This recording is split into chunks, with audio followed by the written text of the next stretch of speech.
इस गर्मी में ख़ुद को ना थकाएं और छोटी छोटी टिप्स को यूज़ करके अपना वक़्त बचाएं। आज मैं आपके साथ टमाटरों को सेव करने की बहुत ही यूज़फुल टिप्स शेयर करूंगी। ईद आने से पहले आप ढेर सारे टमाटरों को स्टोर करके रख लें ताकि ईद पर आपका कीमती वक़्त बच सके।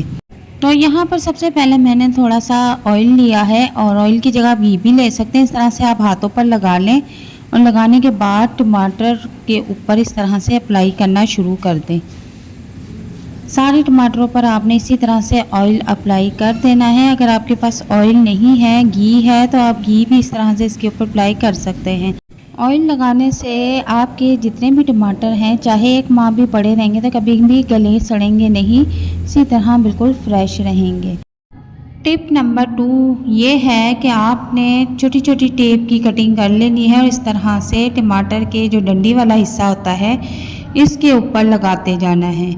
इस तरह लगाने से आपके टमाटर कभी भी ख़राब नहीं होंगे, चाहे फ्रिज से 1 महीना बाहर भी पड़े रहें। तो बहुत ही यूज़फुल टिप है, आप इसको ज़रूर अप्लाई करके देखें। और गर्मी के मौसम में अक्सर कभी लाइट नहीं होती तो फ्रिज में रखे हुए टमाटर ख़राब हो जाते हैं।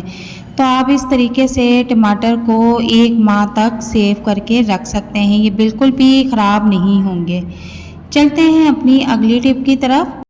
ईद आने से पहले ये एक छोटा सा काम करके लाजमी रख लें, आपके वक़्त की बहुत बचत होगी और इस गर्मी के मौसम में आपको ज़्यादा देर किचन में भी खड़े नहीं होना पड़ेगा। आपने क्या करना है कि टमाटर को इस तरह 2 हिस्सों में कटिंग करके रख लेना है।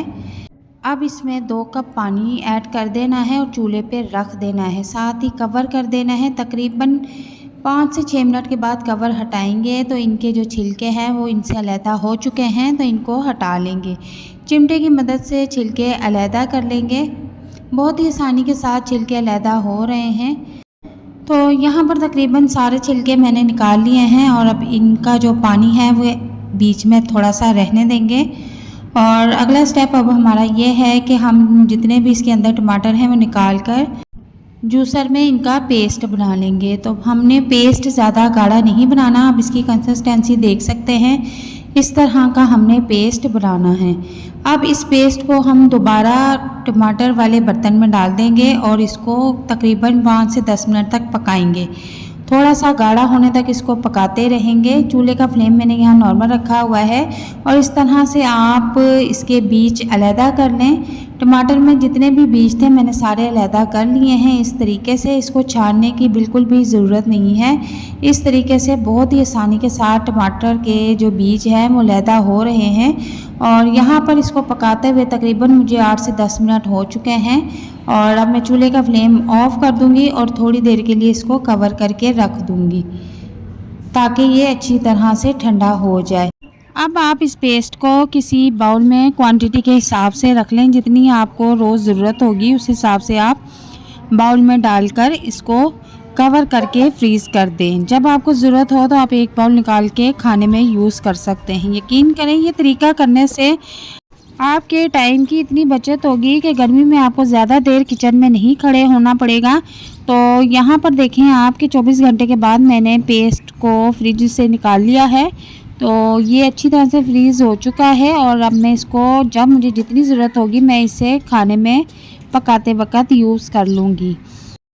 ईद आने से पहले आप ये काम लाजमी करके रख लें, आपकी टाइम की भी बचत है और गर्मी में आपको ज़्यादा देर खड़े नहीं होना पड़ेगा और आप बहुत ही जल्दी खाना बना के फ्री हो सकती हैं। तो आप देख सकते हैं कि मैंने किस तरह से मसाला भून के बीच में टमाटर का पेस्ट ऐड कर दिया है। इससे मेरी टाइम की बहुत ही ज़्यादा बचत होगी और जल्दी से खाना बन के रेडी हो जाएगा। तो उम्मीद करती हूँ कि आज की ये रेसिपी बहुत पसंद आएगी। मिलते हैं नेक्स्ट वीडियो में। अल्लाह हाफिज़।